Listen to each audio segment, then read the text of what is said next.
2.0 अंतर्गत अंगलगाव क्लस्टर क्रमांक 2 चिंतूर या ठिकाणी आपण अंगलगावमध्ये आलेलो आहेत आणि या ठिकाणी एक गॅबिन बंधारा तयार केलेला आहे. तर ज्या ठिकाणी आपण गॅबिन बंधारा केलेला आहे त्या ठिकाणी आजूबाजूच्या शेतकऱ्यांना आपण त्यांचा अभिप्राय घेऊ होता की ह्या बंधाऱ्याचा फायदा आपणाला किती झाला आहे, शेतीसाठी पाण्याची पातळी किती वाढली किंवा उत्पन्नात किती वाढ झाली, तर आपण समक्ष त्यांना विचारू होता. तर आपलं नाव आणि हे सांगा. माझं नाव सर पवन केशव जाधव, अंगलगाव तांडा.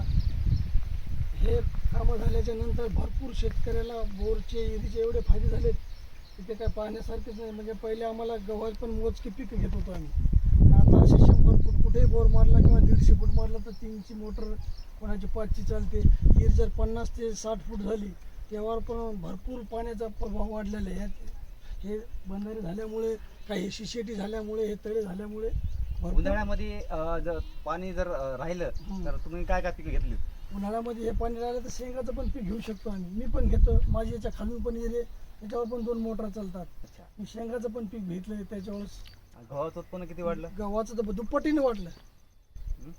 गव्हाचं दुप्पट पीक वाढलं. अच्छा. म्हणजे जेव्हा एक पोतं पेरणी होती तर लोक 4-4, 5-5 पोत्यापर्यंत पेरणं चालू केलं. काहून तर भरपूर काही खालच्या धरणाचा, काही ह्या धरणाचा म्हणून बोरला तर एवढा खूप फायदा झालेला आहे. अच्छा. तसंच आपण सरपंचांना विचारत होता, हे गावच्या अंगलगावचे सरपंच आहेत, तर त्यांनाही विचारत होता की